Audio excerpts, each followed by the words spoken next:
Hello, my name is Jorb. I love gear, and this is the JHS Colourbox. This is a special colorway of the Colourbox V2 to celebrate 10 years since the original pedal came out, which does make me feel pretty old.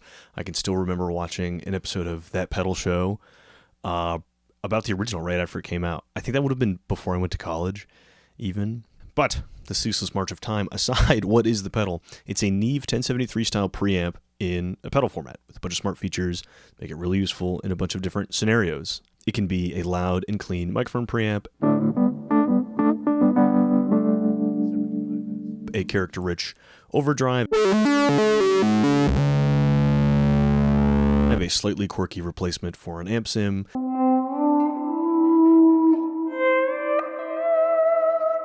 the EQ is strong enough for it to just be a mixing utility. It's a really useful thing to have, a really flexible thing to have. And I think having it in this format as a pedal, as opposed to a rack unit, invites you to experiment with so many more sound sources and experiment in more environments than just being in a studio setting.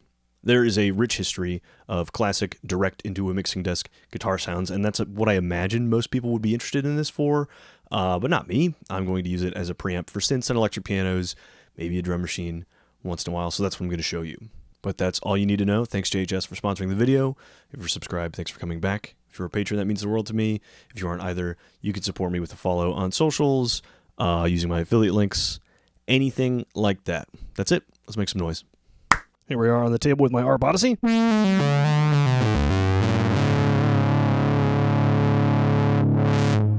ARP Odyssey through the Colourbox into the TC Electronics Hall of Fame. Let's turn the Colourbox on. Already you can notice there's some coloring. The EQ is different. This is supposed to be like plugging into a characterful preamp, so I do want it to change. I do want it to color the sound. We can EQ around that because there's still high-end I would like from a synthesizer like this, and we'll get there. And a lot of the stuff I'm going to talk about, the sort of particularities about how I approach this, especially right now, are particular to using a synthesizer with a line out. And I'll try some other stuff and show some other stuff, because part of the draw of this, of the Colourbox, is how flexible it can be and how many things it can be. So just to show you the controls before we get too into things, we have this red section is the sort of preamp gain section. Blue here is the EQ. White's just high pass filter. I'm plugging into the combo jack with an XLR. It could also be quarter inch.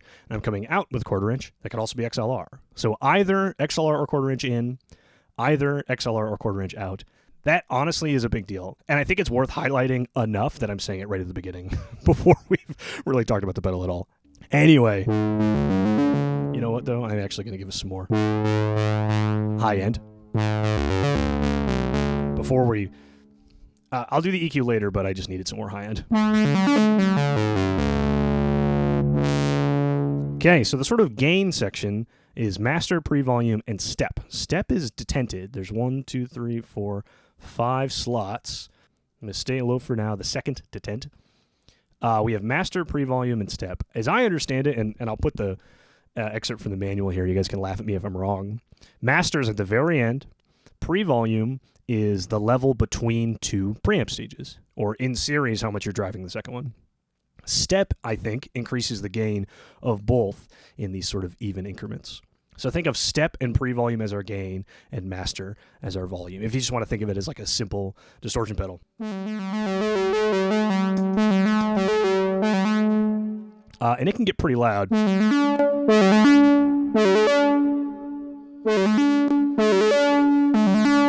It can get pretty gainy.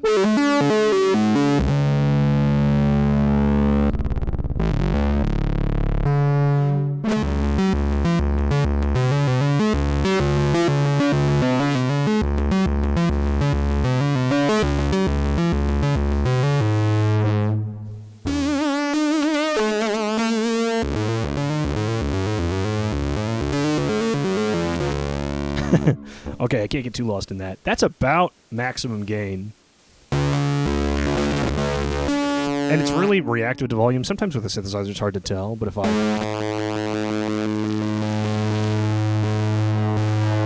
bring our levels down there.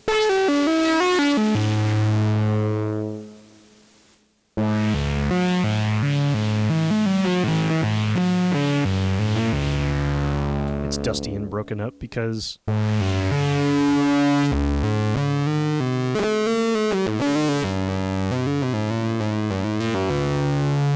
That's what it would sound like if you cranked preamps like that. Anyway, so much of what I think is interesting about the Colourbox is not that high gain stuff. But having access to it is huge and is kind of indicative of the control range, really, of the EQ as well. You have more than you would ever expect.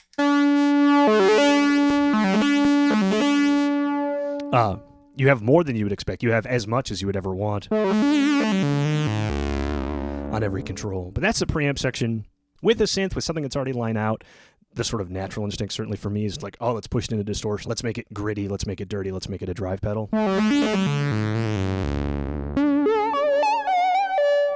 But you don't have to do that all the time. And with other input sources, certainly anything from a microphone, it can be a really characterful gain for drums, for vocals, and tons of other stuff. Anyway, let's move on to the EQ. I've already cranked the high end up. The way the EQ works, noon is flat, or no effect from the EQ. Up is a boost. And below noon is a cut. You guys know how that works. Treble and bass are a shelf, so if I turn shift all the way up, only the highest high frequencies are getting pushed up, or only the highest high frequencies are getting cut. And if I turn it down, mids, anything from mids all the way up will get turned up.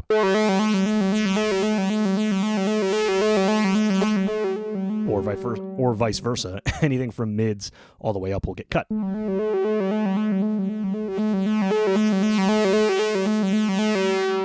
Okay, so for treble, the sort of greatest amount of the frequency spectrum you can affect is if you turn it all the way down. Bass, same thing.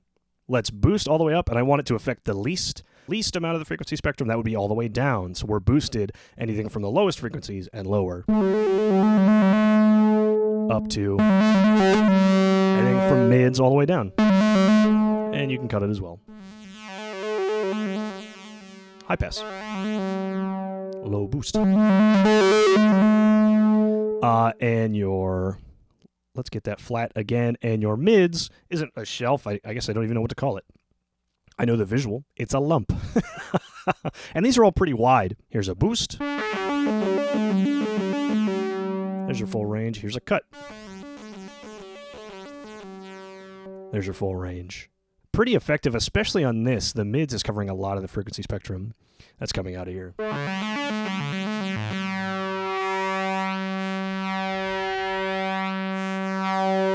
For a synthesizer, this is about what I would leave it at.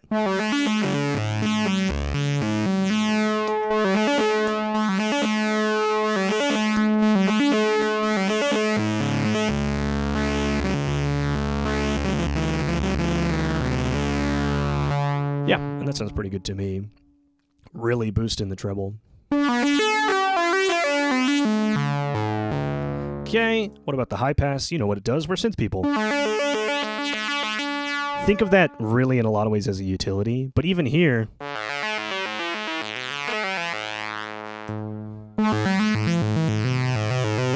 that's a big difference. And as a sort of mixing utility, or a sort of live clean up your low end, let somebody else handle that part of the frequency spectrum, what a powerful thing.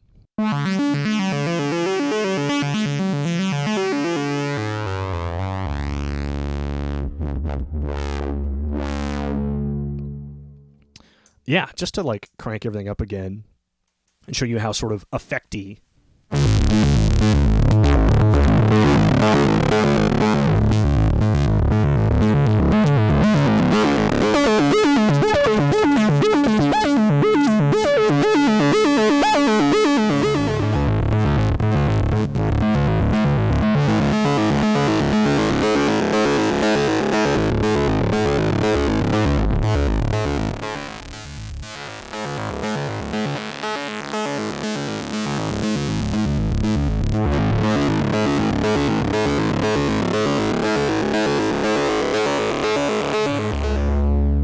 I think you get the point. It can be sort of effecty. It can be like a performance filter, really, because the available range is pretty good. But how about a sort of lower gain, more utility application? I've got a different instrument in mind. Here we are with my Wurlitzer.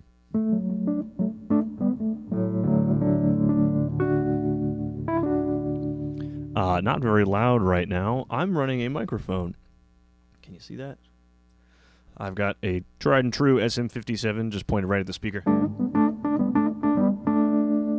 And that is bypassing the Colourbox, and here's the Colourbox on.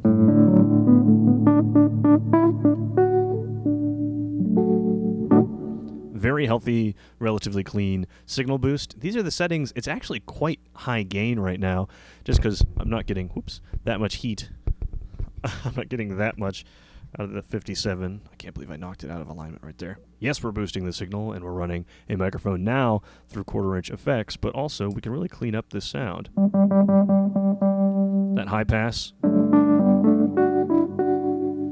Getting rid of a lot of that low end. I'm just going to cut a lot of the mids. Okay, not that much. And I'm going to use the treble to get rid of some of that higher end buzz.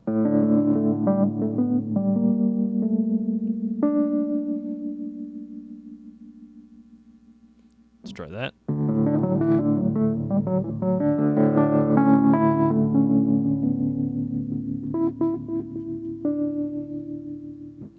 And I'll cut some really, really low.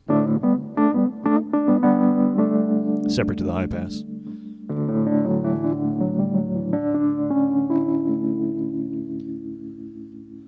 Awesome. And this is relatively high gain, but still pretty clean sound. Because the 57 is not very hot as far as microphones go.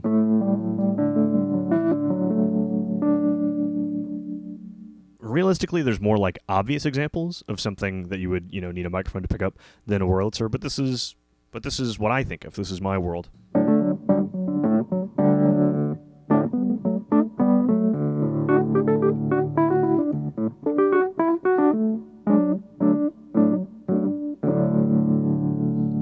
Yeah, just as a sort of EQ and high quality preamp. I really, really like it. And honestly, this is sounding better to me than running the direct out of the Wurlitzer.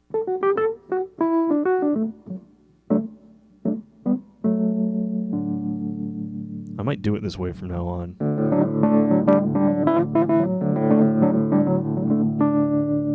Everybody who complains about me playing in one key.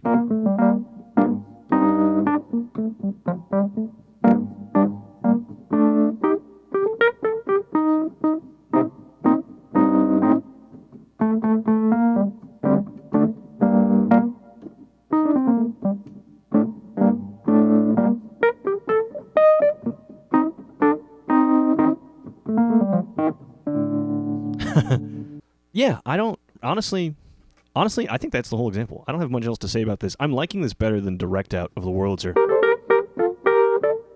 That might be my piano in the sort of state it's in, but I'm really liking that sound. And honestly, in post, some cleanup of that remaining noise might really, really be nice. But yeah, there you go. High quality mic preamp. Here's something a little weird. This is my Lapsteel board. I'm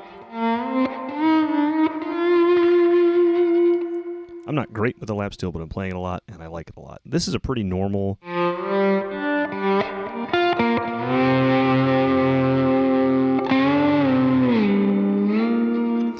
sound for me. Blues driver, digi delay, a little bit of reverb.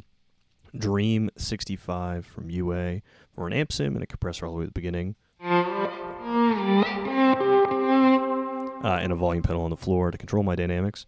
I can simulate a sort of additional step in that chain since this is emulating an amp and a microphone. What if that amp and a microphone is running into a mixing board? Get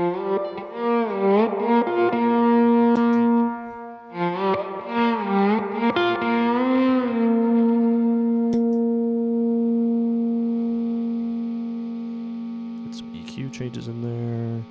It's high pass.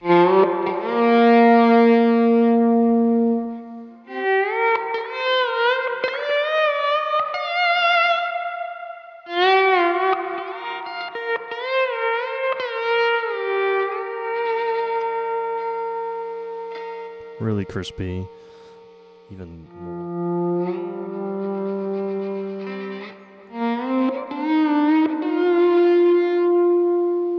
think subtle's kind of the way to go here.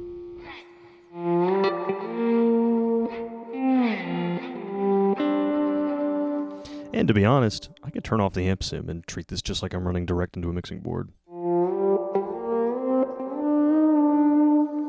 One thing you really notice right on the attack, that's that direct sound, the sort of unplugged sound.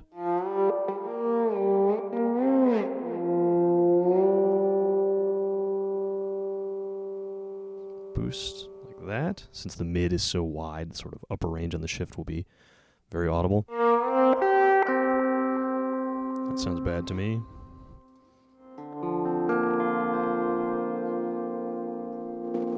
Maybe a little more drive from the blues driver.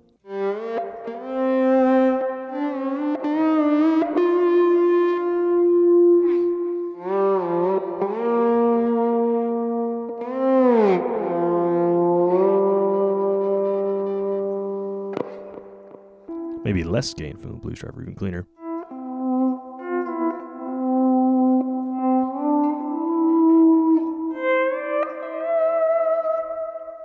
That's working for me.